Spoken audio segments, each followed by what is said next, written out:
What's your name? Jesse? Yeah. All right, thanks for coming. So nice to see people with their families. Thanks so much. My parents brought me to see Petra. Yeah! It was one of the best nights of my whole life. Okay, I'm showing my... Maybe later I'll tell you my funny story about that night. But for now, I'll answer Jesse's question. We got together before you were born. It's not funny. The people are laughing. In 1996 in Memphis, Tennessee. In fact, I'm the only original member left from the original Skillet. It was me and two other guys. And we called it Skillet because it was like cooking. It was actually my pastor said, you know what? You should get together with these other guys, this other band. It'd be like cooking, taking all these different ingredients from all these different bands and putting it in a big skillet. You should call it Skillet. And I said, okay. It's not like I'll be, living with it for the rest of my life. Anyway, so, and then Corey joined the band in 1998. We got married in 1997. We've been married for almost 15 years. High five. Yeah. Jen joined about, 4 years ago? She's a veteran. Say it. Veteran. A veteran. Sounds good when she says it. And this is Seth. He just joined about 7 months ago. Yeah. Guys, next question right here at the end.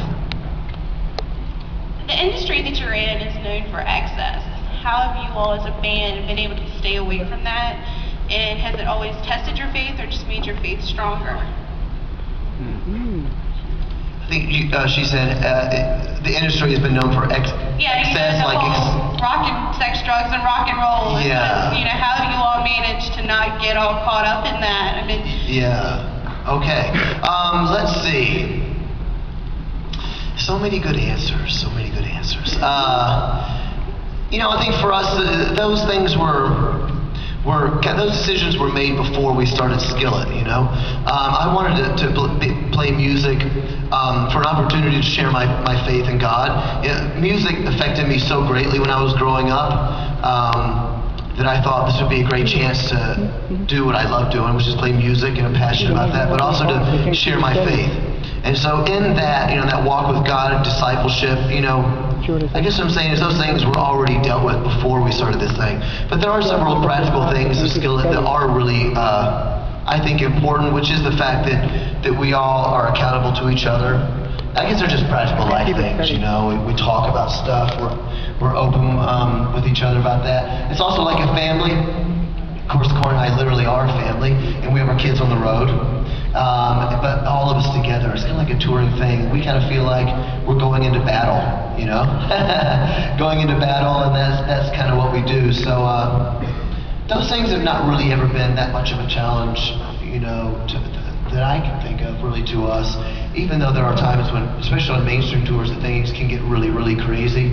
And at that point, you just, know what you're there for, and go into battle, man. You know what I'm saying? Yep. Anybody over here? It'll be more rainy.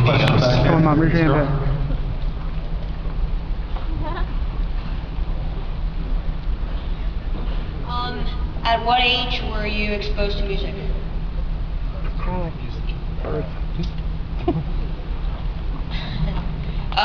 Well, fairly young age. My parents loved music, so yeah, I started taking piano lessons at 9. I guess that was the beginning of it all. Music was exposed to core. You get it? Yeah, it's lame. Anyway, my mom was a piano teacher, and so I started playing piano when I was 5 years old. I was forced to play. Anyway, mother said I had a gift, and I wanted to quit playing when I was like in 4th grade, because some of the guys make fun of you for playing piano. And then in 5th grade, all the girls start liking you for playing piano. So it all turned around. You see how God uses, I don't know why I make jokes, they're not good. That's when I'll tell you I will monopolize this microphone a little further to tell you my funny Petra story, because it's enveloped. envelope? In this whole story, and here's my story. See, when I grew up, my parents would not let me listen to rock music. Any music with drums or guitars was from the devil. And so I grew up playing classical music. And when I first heard of Christian music, I was in 5th grade, and my friend taught me about a man called Petra, who rocks. That's right. So I brought the tape home, and my mom gave me a whipping because it was devil's music disguised with Christian lyrics. And so that began a really big fight at my house for years and years, until finally Petra was coming in concert, and it was my dream to see Petra. And I threw up such a fight that finally my mom made a deal with me that she would take me to the show. So when Petra started praying to the devil, that my mom could take me home and I would see for myself. Anyway, we went to the Petra show, and they didn't pray to the devil. And my mom became a big Petra fan. That's the true story right there. And that's how God used this whole thing. So that's why I want to say thanks to all you people for families coming and bringing your kids and coming as a family. I really appreciate it. It means a lot to me to trust us with your children. On to Jen's story. Thanks so much, Mike. I play the microphone.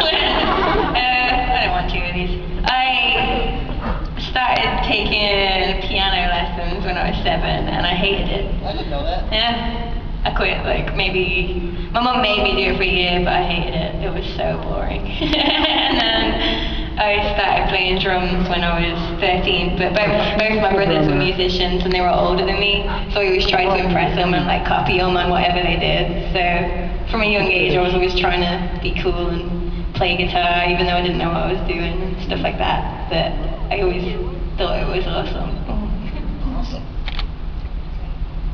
I grew up on the road, actually. My parents had a country gospel group, and my dad is still a studio musician to this day, so I think I started playing guitar around age 12, in 6th grade, yeah, I think I was 12.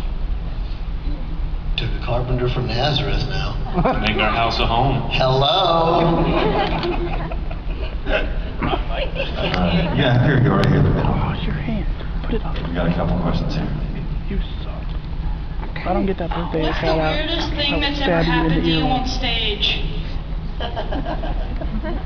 One time it was my birthday, and somebody gave me a cake, and I was so excited I was doing push-ups into the cake with my mouth.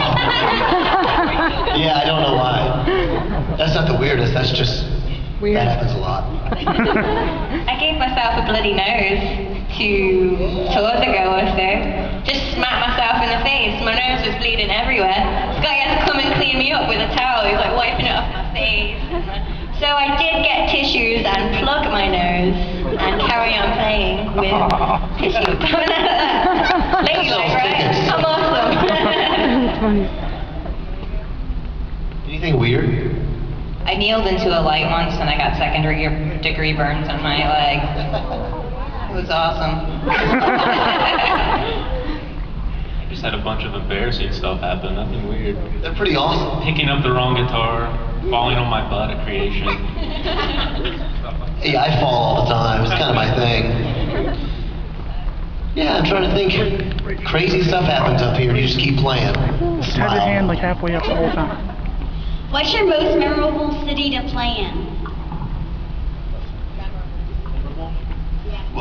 Creation, of course you guys know Creation Festival out here, which is awesome. Yeah, they're excited. Creation also has a West Coast version, and it used to be at the Gorge in George. It looks like a mini Grand Canyon, and the stage backs up to that. So when you play, you can see all these mountainous things, and all the crowd is out there. That's pretty awesome. Pretty fun. Today's my son's 18th birthday, and I did too get the tickets for him to come tonight, for him and his girlfriend. And All right. we do love you as well. Don't do love you? What did you say? We do love you. What you hear? Okay. Oh yeah. Yeah. Sorry. Not back down. No, I'm sorry. Yes, we do love you. We love you too. Thank you very much. We don't you're recording this. love you. That's what you said. You said we don't love you. That's Anyway, awesome. he's 18. His name is Scott. Scott, Yeah. happy birthday. Thank you. Scott called Rachel. Scott called Rachel. I got it on camera, so even if he doesn't say it. I got it. That's awesome. Happy birthday. Hope it's the best birthday ever. Yeah. Corey will fling some sweat your way Oh, tonight. terrible.